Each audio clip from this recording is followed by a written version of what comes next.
গাছ হলো আমাদের প্রকৃতির এক অকৃত্রিম বন্ধু। সে আমাদের শিক্ষকও বটে। এই মাটিও আমাদের শিক্ষক। প্রকৃতিতে যারা আছে সবাই আমাদের শিক্ষকের ভূমিকা পালন করে। আমি যদি আপনাকে একটু বুঝিয়ে বলি তাহলে আপনি বুঝবেন যে যে মাটিটা আছে না, মাটির মধ্যে আমরা ধৈর্যের শিক্ষা পাই। এই গাছের কাছে আমরা ধৈর্য, সহনশীলতা, সজীবতা শিক্ষা পাই। কীভাবে একটু গভীরভাবে চিন্তা করলে আপনি বুঝবেন যে এই মাটি আছে না, এই মাটি সারা দুনিয়ার সব কিছু ভার বহন করে। তার মধ্যে যদি ধৈর্য না থাকতো তাহলে কি সে ভার বহন করতে পারতো? আল্লাহ তাকে এই মাটি আমার জমিনকে সমতল করে দিয়েছেন যাতে আমরা এখানে যারা অবস্থান করি পরিবেশ প্রকৃতির যে উপাদানগুলো থাকে, গাছপালা, পশু পাখি, মানব জাতি, আমরা সুন্দরভাবে বসবাস করতে পারি।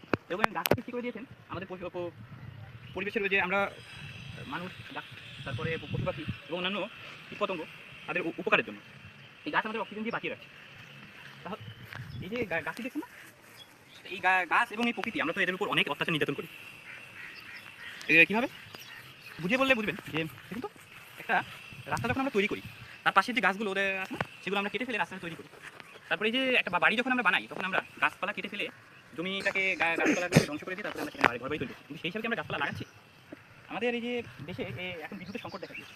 তা আমরা যদি গাছপালা ঠিকভাবে লাগাতাম, পরিবেশে যদি ঠিকমতো গাছ থাকতো তাহলে তো আমরা গাছের ছায়া হিসেবে বসতে পারতাম, অক্সিজেন নির্মল হাওয়া নিতে পারতাম। শ্বাসকষ্ট বা বিভিন্ন রোগে আক্রান্ত মানুষরা এই গাছের ছায়ায় এবং নির্মল বাতাস, অক্সিজেন গ্রহণ করে তারা সজীবতা ছাড়া পেতে পারতো, তাদের জীবনটা সুন্দর হতো।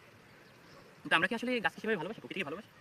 তো চিন্তা করে দেখুন না, যদি আমরা যে অত্যাচার নির্যাতন প্রকৃতির সাথে করি, পশু পাখির সাথে করি, ওরা যদি আমাদের সেটার প্রতিশোধ নেয় তাহলে কি আমরা মানবজাতি টিকে থাকতে পারতাম? আমরা তো অনেক আগে ধ্বংস হয়ে যেতাম।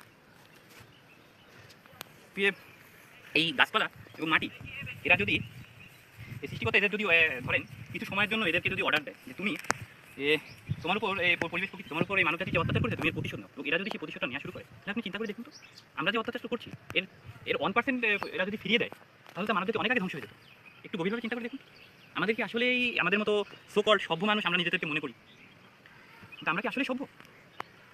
আমরা কি আসলেই সভ্য? আপনাদের কাছে আমার প্রশ্ন, যে সভ্যতা আমরা এত বড়াই করি সেই সভ্যতা কি আমাদের মধ্যে আছে? এই দেখুন, এই যে পুকুর, এই যে পুকুরটা দেখুন, একটা বক করে যাচ্ছে, সুন্দর দেখুন। এই একটা পরিবেশের মধ্যে পুকুর একটা ছোট্ট উপাদান। পুকুর কিন্তু মানুষের অনেক উপকার করে। এই আমরা যখন এই যে অনেক জায়গায় দেখা যাচ্ছে পুকুর ভরাট করে ঘরবাড়ি তৈরি করা হয়।